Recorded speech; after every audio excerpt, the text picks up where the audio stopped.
All right, folks, we are back on the W.A.D.E concept presented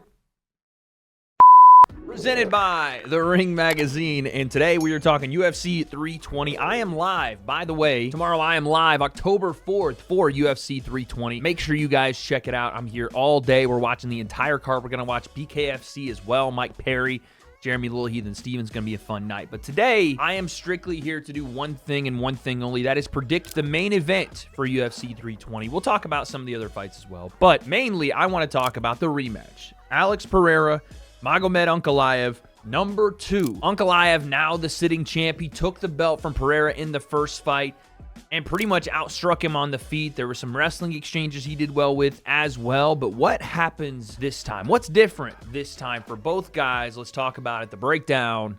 Let's go. All right, before we get into the main event, let's talk about some other fights that we have here. New screen, by the way. Hope you guys like it. Leo, editor, didn't even know about this. I made this tonight. I like the outlook. Let's talk about the Coco main event. Yuri Prochazka versus Khalil Rountree. Yuri just getting his master's degree. Scholar Yuri this time around, taking on Khalil. And listen, you know, they're in the Coco main for a reason, right? One, in case anyone misses weight, but two, both these guys have fought at the top level, right? Both men beaten by Alex Pereira while he retained his belt, but I like the matchup. I'll be honest. Yuri is just a complete misnomer. I have no idea what's going to happen when Yuri Prochazka fights. I legitimately can't tell if he's going to have a fight where he just blocks punches with his forehead or if he submits Glover Teixeira in the final seconds of that fight. No one has any idea what he's doing and what he's about to do in any way, shape, or form. I even had the MMA community getting on me a couple of days ago after I referred to what Yuri's new training methods are as somewhat bizarre. Here he is. This is like my own upgrade for the oxygen advantage breathing. The exercise for 40. Oxygen advantage breathing he is doing here. Now listen, he has a master's degree. I have no degree. But what he's about to show you is the complete opposite of oxygen advantage breathing. The second right now is like sprint without breathing. So no mouth breathing, no nose breathing, and everything has to be like closed. So that's why I have to close my nose. So this is it. I'm fighting Khalil Rountree, and he's very dynamic. I mean, I don't even know what to say. That's one of the most bizarre things I've ever seen in my life. He said he does 40-second sprints with both his mouth and his nose closed. And I'm sure you guys in the comments are going to sit here and tell me that carbon dioxide tolerance training means anything, but from what I understand and what I think is established science, the more carbon dioxide you build up in the body, the more you need to expel it because it has acidity in it and it's toxic to your body. So hopefully it works for Yuri. I've also seen him smacking himself with needled plants. Again, I've seen him eat punches directly with his forehead on purpose. The man is a literal, genuine samurai. I'm not going to try to question what he does to get himself mentally ready, which I think this is more of a mental game for him to get ready. And on the other side, you have Khalil Rountree, who also is somewhat of a you know, outside the box thinker when it comes to training methods and you know, lifestyle and all of that. So this will be an interesting fight. I do want to see what Yuri shows up, because when we watched the Jamal Hill fight, we saw a little bit more head movement. We saw him getting off center, countering back with shots. I do think that Khalil, even though he is at a, you know, reach disadvantage, I think he will be very powerful. I think he'll be very sharp, but I don't know. The mentality of both of them is you know, this is going to be a war. Good stand-up fight, good back and forth. I think we're going to get for 3 rounds. It's going to be a good back and forth. I do think that Yuri's going to pull this out. I think Yuri Prochazka has, you know, more physical tools. I know Khalil is sharp as a bed of nails, and when he kicks, it sounds like a shotgun goes off. I just think that Yuri's going to have a bit more here. And if it comes down to, you know, the mental fortitude that he's training for with, you know, all the plugging of his orifices when he's sprinting and all the other stuff, not to say that Khalil won't be there, but man, I don't know. He took a beating from Alex Pereira, and the Jamal Hill fight was pretty one-sided. I do want to see mentally where either guy goes if it gets rough. Because I've seen Yuri Prochazka, when it gets rough for him, find a way, right? In fights where he's either losing or he's been hurt, he finds a way. And then other times he's been knocked out. So I don't know. I have no idea why I'm picking Yuri. outside of he's got a 4-inch reach advantage, and that's about it. So Yuri Prochazka, I'm saying by potentially either, I think it has to be, it'd probably have to be KO for Yuri, because Khalil's probably going to win a decision with how much he throws. I just think Yuri's probably he's going to get it done somehow, some way. Stoppage, Yuri Prochazka. Okay, now, let's go to the co-main. The man I interviewed, Merab Dvalishvili versus Corey Sandhagen for the Bantamweight Championship of the World in the co-main event. This is, by the way, this is a stacked card. As we take a look really quick, you have Atiba Gautier, who I think is an absolute monster. Terrifies me watching him fight. Trayston Vines, no offense to you, brother, but this is going to be good Knightsville, I have a feeling. Edmund Shabazian's on the card. Who else we got? Patchy Mix, what's he going to show people? Veronica Hardy's on the card. And then we got her main card. Josh Emmett is here. Like, Joe Pyfer. Someone said Joe Pyfer is the only guy to get a hair transplant and then go bald. He shaved his head after he got the hair transplant. Oh, my God. Anyway, it's a good card. But we move to the co-main. Merab versus Corey Sandhagen. Listen, I know that Corey is super dangerous. I know he is. I know that he's got all the different skills in the striking game, and he's got a bit more wrestling maybe than other competitors outside of Umar that Merab has faced recently, probably just really speaking about Sean O'Malley. But the reality of this fight is I just don't know how Merab loses unless he gets knocked out. And I just don't know if Merab's going to get knocked out. Not saying that he can't. Not saying that it's not possible. It could happen. But I just don't know if Corey can catch him with that one big shot. But if he was going to catch him with one big shot, it would be, I would think, a flying knee because of Corey's height and because of Merab's height and because of the style in which both of them like to fight. And here's an interesting soundbite. It just so happened that Corey may have given away the game plan just a little bit in their face-to-face, which I think may be the reason he might not win this fight. Not the only reason, but I think one of the reasons is when you get to the big time, you can't give away the game plan too early, even if Merab knew this was going to happen. Take a listen.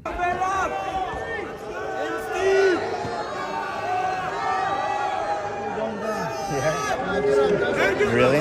That's what you think? That's what you think? I'm going to put my knee through your face, Merab. No, you boy.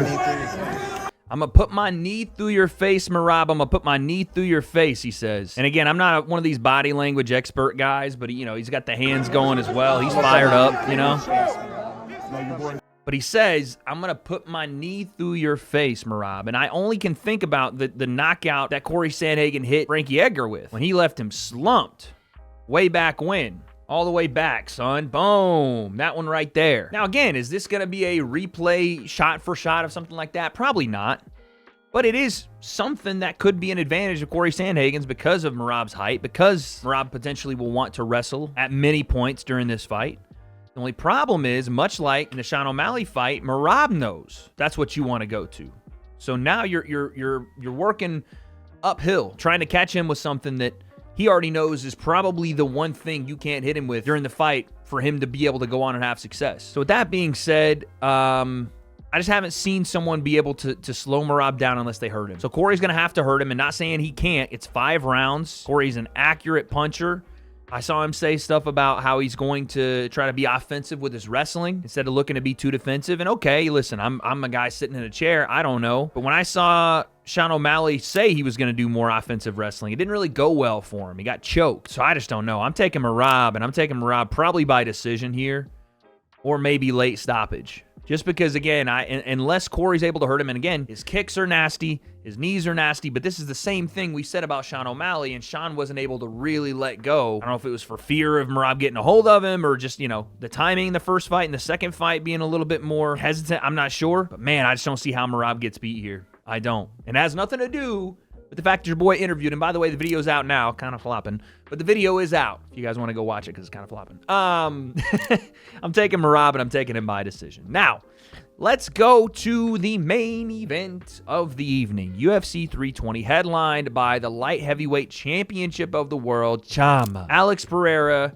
challenging Magomed Big Ankalaev in a rematch where both guys were in the opposite position the first time around. Alex was the champ. Ankalaev was the challenger. Now it's reversed. Let's take a look at the tail of the tape. Alex at the big 38. And by the way, people are calling me an Unk on my channel now. And now that I look at Big Unk, Ankalaev, he's 33. I'm about to be 33 in about 3 weeks now. I think I actually am on Unk status, man. What do we take away from the first fight to now? Number one, Alex Pereira looked very gun-shy with his punches in fight number one. He was very effective with his kicking. And everybody talks about the underestimated aspect of Alex Pereira's offense is his kicking. Oh, he's going to go to the leg kicks, He went to the leg kicks, and he went to them motherfuckers heavy. I think he landed 14 of them in the first round against Ankalaev, and Ankalaev just took them. I don't think there was many checks at all. There was no check. No check. I don't think there were many at all. So Ankalaev just said, cool, I'm going to eat those, get closer to you, hit you with the hands upstairs, grapple you against the cage, then release back to the hands. Now, again, there's going to be nuances to this fight. Pereira said the first fight he wasn't fully 100%. He said he felt like he was 30%, maybe 40% in there. But we also need to see what that means. Like, what's the difference going to be? Does that mean that because he was hurt this time around, he's going to be more aggressive with his hands? Does it mean because he was injured the first time, he wasn't as explosive? Because he looked somewhat explosive, it just looked like a mental thing. It looked like mentally, Pereira couldn't get into the fight. Mentally, he couldn't get any momentum on Magomed Ankalaev. He couldn't do anything offensively to keep himself off the cage, and he couldn't do anything to get the attention of Ankalaev. I think he hit him with one nice counter right hand, slipped on the inside, or excuse me, the outside of the left hand, banged right hand over. Another issue, potentially, is the fact that Ankalaev's a southpaw. Not that Pereira hasn't seen southpaws before. He has all through his kickboxing career, and it's not just that, it's the fact that he's a southpaw that wrestles. So you are dealing with your lead leg being that much closer to his natural side, right? His right leg bumping into your left knee or whatever. He can get to that left knee quickly and get to the single leg, get to the high crotch, potentially work to the double, dump you over. So there's that issue, obviously, and just the wrestling in general that you have to worry about. And while the first fight wasn't anything super crazy, I thought it was a good 3-2 decision win for Ankalaev. He did, I thought, outstruck Alex Pereira. So I just think that Alex is going to need a little bit more nasty, which is something I didn't think I would ever say about Alex Pereira, but here we are. I think he's going to need a little more nasty. And how I know that he's going to bring a little more nasty in this fight, not just because this has gotten personal with, the back and forth between him and Ankalaev, and Pereira saying he's a shit talker. He won't say anything to me in person. He'll say it on Twitter, even though I don't even think that Ankalaev has been really talking on Twitter. I know that his manager Ali potentially has been doing some talking on Twitter, but now it's personal. And they were even doing some back and forth at the press conference. But the thing that got to me was what Alex Pereira said when they faced off. I want you guys to hear this. This is pretty interesting.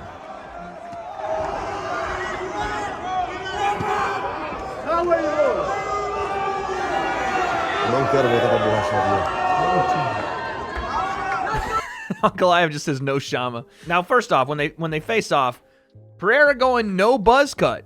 No bald head this time around. Very interesting. That's usually his calling card, right? That's how he gets himself into the fight. Is he shaves away his predispositions, his inhibitions, and this time he's not doing it. He's going with the nice skin fade there. Ankalaev with the Abe Lincoln per usual, Dagestani. But what I want you guys to understand is what was said there. And again, it was in Portuguese, so you're not going to be able to... Unless you guys are great with your Portuguese, you're not going to be able to understand that. But what he said was, I don't want to go back to the tire shop. Now, that's kind of a bar, not going to lie. And first off, he's not saying it to Ankalaev. He's not like, you're not sending me back to the tire shop, right? Like, this is like Unk version of put the fries in the bag. Like, he's not going to work at the tire shop should he lose to Ankalaev, obviously. He's made so much money. He is probably set for life with the amount of money he's made, because he's 38. He's looking to probably retire soon anyway. What he is doing here is putting himself back in the mindset of a fighter himself years earlier in his career that had he lost and had he not made it to where he is today, would have gone back and worked in the tire shop. You guys didn't know? Yeah, he used to work in a tire shop in Brazil. So this is a very interesting thing, is that he is putting himself, trying to put his mindset back when he was still on the come up, back when he was not the champion, which he's not now, back before he had the money and had everything set for him. And it's a very, very hard thing to do, to motivate yourself to fight when you have money. It's not like other sports. You can play football when you have money. You can play soccer when you got money. You can play basketball, baseball, name the game. You can play it when you have money. The very, very, very few elite of elite, when they have life-changing money, can still be elite fighters. It changes you. The commitment to fighting is not like any other sport. You have to be locked in to go and hurt another individual. It's different. And he's talking to himself there. He's not talking to Ankalaev. He's not talking to Dana or anybody else. He's talking to him. It's a verbal affirmation that I'm not going back to that tire shot. And I'm in that mindset. So you got to come and kill me. Got to say I like it. I don't think that's like him posturing or him doing something crazy. I think he's just being himself right there and really getting himself in that warrior mindset. Problem is, the guy he's fighting is already in the warrior mindset. The guy he's fighting is a Russian monster, dude. And Ankalaev, as we have seen, has turned himself into a versatile weapon in the UFC. A guy that, since his first loss has changed everything about himself, about everything possible after the loss to Paul Craig. And he's so versatile. His wrestling is there. His striking is there. And trust me, I think he's going to try to strike with Alex Pereira again. And when I look at this matchup, how does Alex beat him? I would love to see him be spiteful with his punches and not indecisive with his striking. The first fight where Pereira got hurt, he was in the second round, was Ankalaev caught him in the in-between. Something that Pereira had done to Israel Adesanya. Pereira was indecisive, didn't know if he wanted to throw a kick, line up a right hand, and Ankalaev pieced him up with a jab left hand, the backhand landing through the guard. And Pereira too, he's very low with his hands and very jutted out. So everything, he almost tries to like push away and counter or head movement counter, but his hands sometimes get caught way out here and his chin is straight up. And he's made a living fighting off of that kind of style, but I go back to his age, man. He's 38 years old, and just like with Israel Adesanya, when you make a living as a younger fighter using your head movement, your athletic ability, your reflexes, and that is what makes you elite, and the fundamentals of, hand placement and everything else. I'm not saying that I'm someone to coach his fundamentals. I'm just saying when you get older and that talent or that athleticism or that reaction time leaves you, it leaves you pretty quick. And you may not know it, but the guys you're fighting, especially when they're younger, they do. So there's moments in that first fight and in a lot of fights where Pereira is playing with fire. And he always kind of is, but as he gets older, how many times can you put your toe in there and not get burned, How many times can you put your hand on the stove and it not start sizzling the skin a little bit? So I guess what I'm saying is, I know the W.A.D.E curse is very volatile and highly active, but I'm going Magomed Ankalaev here, and I'm going Magomed by stoppage. I think he gets to Alex's chin here and puts him out cold, like to sleep. I think Pereira's going to have some really tough decisions on what he's supposed to do next. If he's wanting to do the heavyweight thing, if this may be it for him, but I think Ankalaev by TKO, potentially out cold. Left hand, right hand, something with the hands. I'm seeing it happen here from Ankalaev. I could see Alex stopping him. I could see Alex hitting him with that big left hook and the right hand behind it. Again, southpaw orthodox matchup. Hook right hand will be there, or right hand left hook will be there. But you got to get, if you're Pereira, you got to get attention with your hands. All that low kick stuff, which it works on a lot of guys, and maybe, who knows, he hits the perennial nerve and the foot goes dead and Magomed can't walk. Hooray, you did. You know what I'm saying? That would be great.